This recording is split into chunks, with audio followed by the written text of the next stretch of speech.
A'udzubillahiminasyaitonirrajim. Bismillahirrahmanirrahim. Assalamualaikum warahmatullahi taala wabarakatuh. Alhamdulillahirabbil alamin wassalatu wassalamu ala asyrafil anbiya'i wal mursalin sayyidina Muhammadin wa ala alihi washabihi ajmain. Alhamdulillah, bersyukur kita kehadrat Ilahi kerana dengan limpah kurnianya kita masih lagi dapat bersiaran seperti biasa pada hari ini dalam program Tadabbur Al-Quran, satu hari satu muka surat di FB Bandar Wakaf Maridah Mawadah bersama-sama Sekretariat Bandar Wakaf Maridah Mawadah.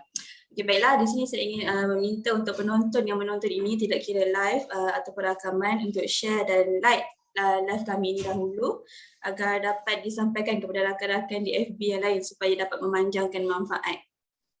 Okey, sebelum kita mulakan, saya menyeru kepada sesiapa yang berminat untuk mendaftar dalam Desa Warga Emas, bolehlah untuk melakukan demikian, di mana di Desa Warga Emas ini tuan-puan boleh tinggal dan mengikuti pengajian di surau yang bakal kami sediakan. Sekiranya anda ingin mendapatkan maklumat yang lebih lanjut, bolehlah hubungi kami atau mengikuti info semasa di Facebook Bandar Wakaf Maridah Mawadah ini. Okey, seterusnya kita akan meneruskan tujuan utama live ini iaitu bacaan Al-Quran dan tafsir untuk surah Hud pada muka surat 279 ayat 63 hingga 71 dengan tajuk yang dipilih oleh penerbit iaitu Siasaan Allah Subhanahu Wa Taala kepada kaum Samud yang akan dibaca oleh Wakil Sekretariat. Silakan. A'udzu billahi minasyaitonir rajim. Bismillahirrahmanirrahim. Qala ya qaumi ara'aytum in kuntu ala bayyinatin min rabbi wa atani minhu rahmatan faman yansuruni minallahi in asaitu وما تزيدونني غير تقصير ويا قوم هذه ناقه الله لكم آية فذروها تأكل في أرض الله ولا تمسوها بسوء فيأخذكم عذاب قريب فعقروها فقال تمتعوا في داركم 3 أيام ذلك وعد غير مكذوب فلما جاء أمرنا نجينا صالحا والذين آمنوا معه برحمة منا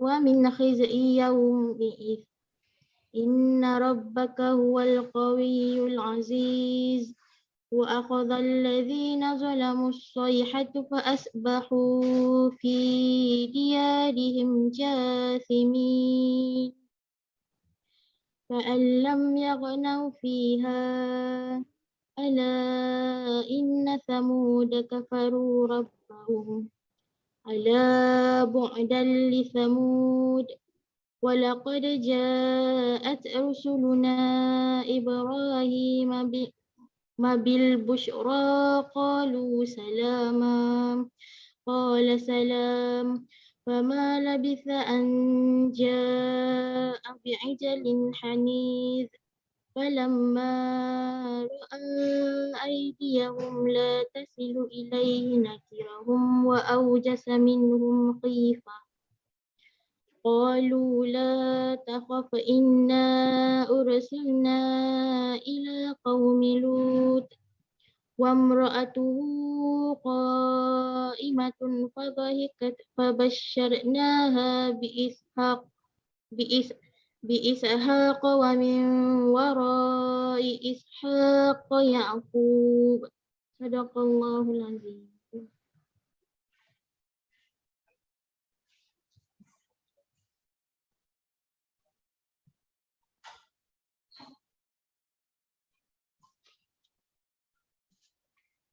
Terjemahan. Dia Saleh berkata, wahai kaumku, bagaimana fikiranmu jika aku mempunyai bukti yang nyata daripada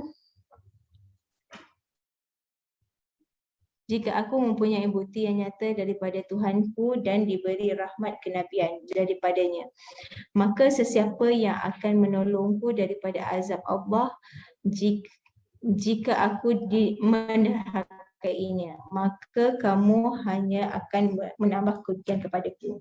Dan wahai kaumku, inilah unta betina daripada Allah sebagai mukjizat untukmu. Oleh itu biarkanlah ia makan di bumi Allah dan janganlah kamu mengganggunya dengan sebarang gangguan yang akan menyebabkan kamu segera ditimpa azab.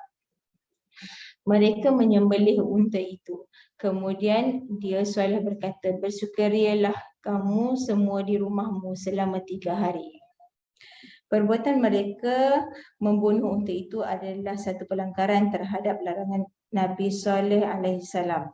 Oleh itu Allah menjatuhkan hukuman terhadap mereka, iaitu membiarkan mereka hidup hanya dalam tempoh 3 hari. Sebagai ejekan mereka disuruh bersukaria selama 3 hari itu. Itu adalah janji yang tidak dapat didustakan. Maka ketika datang keputusan kami menyelamatkan Saleh dan orang-orang yang beriman bersamanya dengan rahmat kami, dan kami menyelamatkannya daripada kehinaan pada hari itu. Sesungguhnya Tuhanmu, Dia Maha Kuat lagi Maha Perkasa.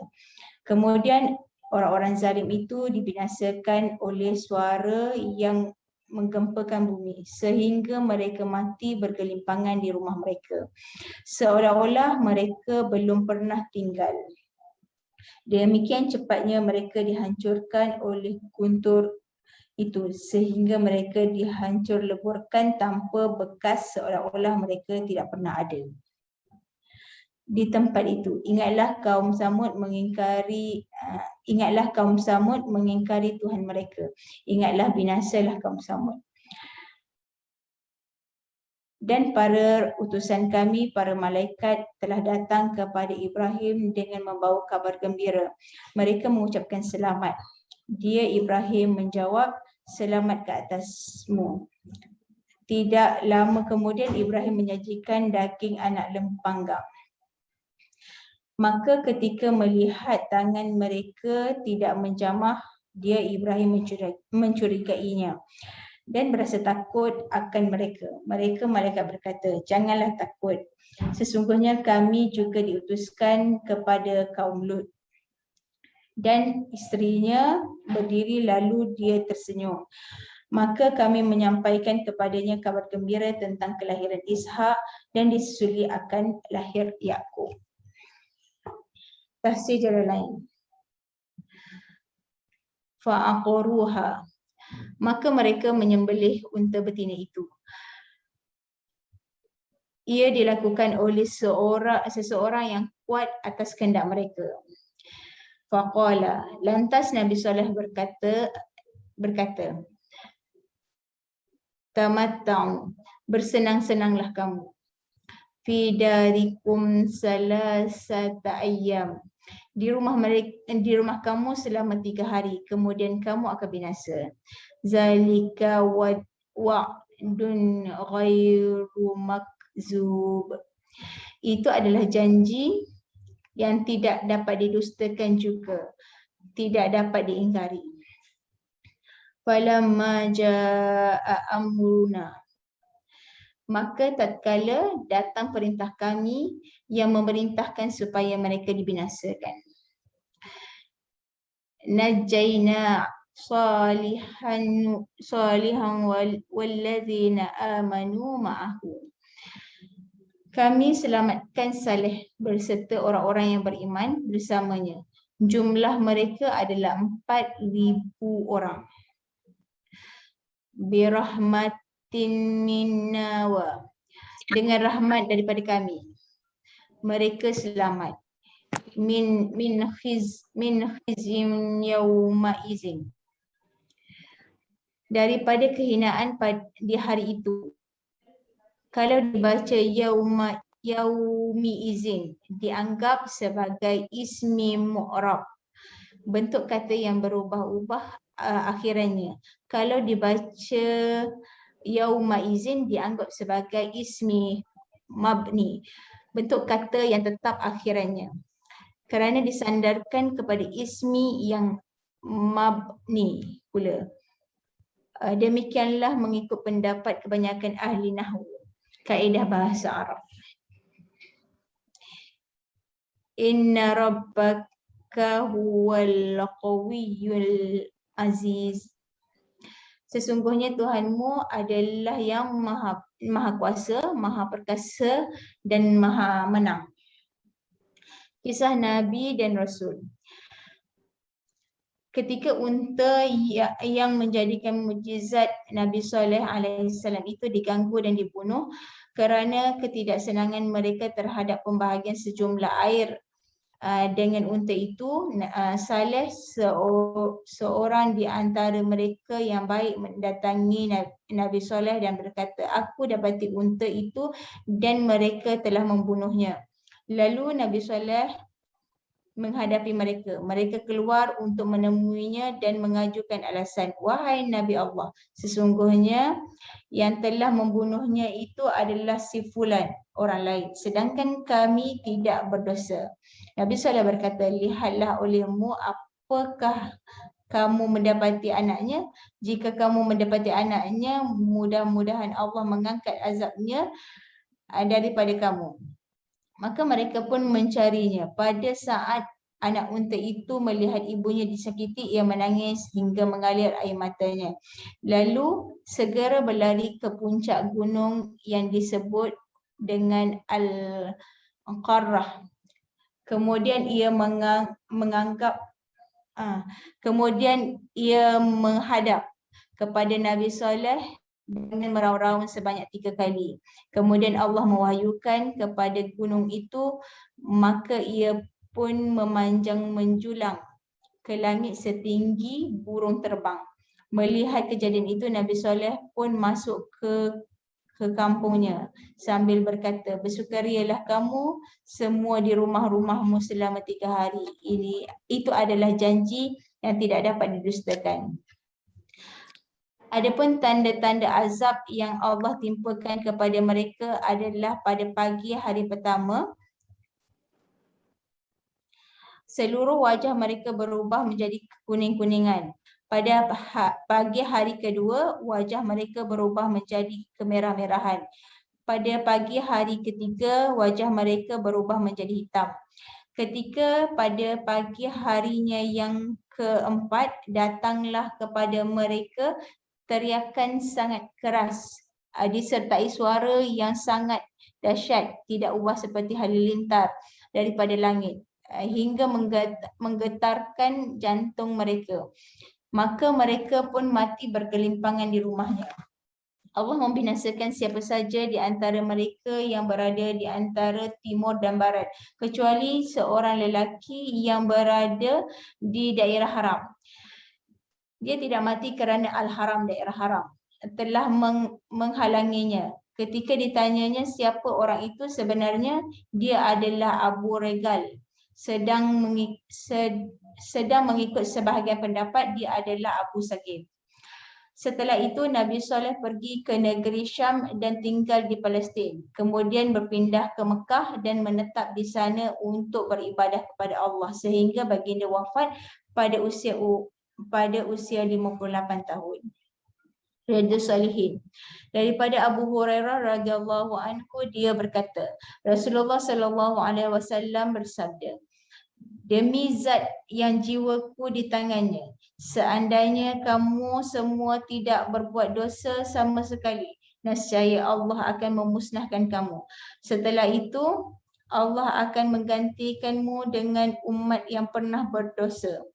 Kemudian mereka akan memohon ampunan kepada Allah dan Allah pun pasti akan mengampuni mereka. Hadis riwayat Muslim. Hadis di atas mengandungi beberapa keterangan. Satu, dorongan untuk bertaubat dan menghindari perbuatan dosa. Yang kedua, sentiasa beristighfar dan berlindung pada Allah di setiap urusan Muslim. dan bergegas-gegas dalam hal itu. Yang demikian itu akan mengeratkan hubungan hamba dengan Rabb-nya. Hadis Nabawi daripada Abdullah bin Zam'ah radhiyallahu anhu, dia berkata, suatu ketika Rasulullah berkhutbah. Dalam khutbahnya itu baginda menceritakan tentang kisah unta dan menyebutnya orang yang menyembelihnya. Baginda membaca, ketika bangkit orang yang paling celaka, surah Asyam ayat 12. Bangkitlah seorang lelaki yang paling kuat, paling bengis dan paling gagah di antara kaumnya, seperti Abu Zam'ah, pakcik Az-Zubair bin Al-Awwam radhiyallahu anhu. Nasihat dan pengajaran. Kaum Samud merupakan salah satu kaum yang dibinasakan oleh Allah. Kehancuran dan kebinasaan mereka itu disebabkan kerana mereka melanggar perintah Allah dan Rasul-Nya dengan menyembelih unta yang dijadikan Allah sebagai mukjizat. Mereka meminta supaya azab itu disegerakan atas mereka. Mereka berhak menerima azab itu kerana dua sebab. Pertama, syaratnya sudah dipenuhi dengan membunuh unta itu. Kedua, mereka meminta untuk disegerakan. Mereka telah mendustakan utusan Allah yang telah menunjukkan bukti nyata di hadapan mereka atas kebenarannya dan kenabiannya. Mereka telah mengetahui dengan pasti, namun kekufuran, kesesatan dan keingkaran membawa mereka untuk menjauhkan diri daripada kebenaran serta menganggap sebagai azab itu tidak mungkin dikenakan kepada mereka. Wallahualam. Okey, daripada tafsir surah Hud ni, penerbit memilih cerita siksaan kepada kaum Samud. Okay, kalau kita tengok sebenarnya ni adalah sambungan daripada ayat cerita daripada ayat 61 dan 62 semalam dan sehingga 68 dan 69 ke atas tu kisah Nabi Ibrahim. Okey, jadi penulis mengambil kisah kaum Samud, di mana sebenarnya kaum Samud ni di zaman Nabi Soleh. Nabi Soleh masa tu dia Allah mengutuskan untuk dia mengajak kaum-kaumnya untuk bertakwa kepada Allah, tapi kaum-kaumnya menolak seruan tersebut. Disebabkan kaum-kaumnya menolak seruan tersebut, Nabi Soleh tidak berputus asa dan Nabi Soleh memohon kepada Allah untuk dikurniakan mukjizat, untuk memastikan kaumnya percaya kepada seruannya. Dan mukjizat yang Allah turunkan ialah dia dikurniakan seekor unta. Dan unta tersebut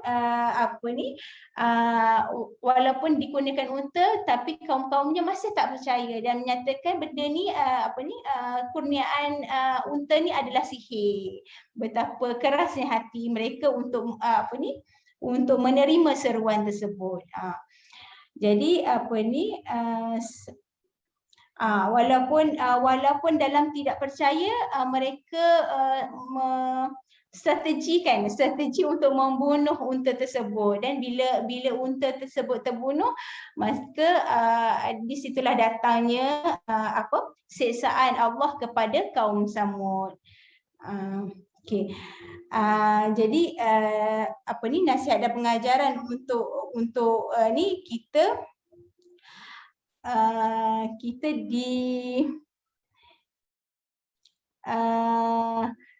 kita perlu sentiasa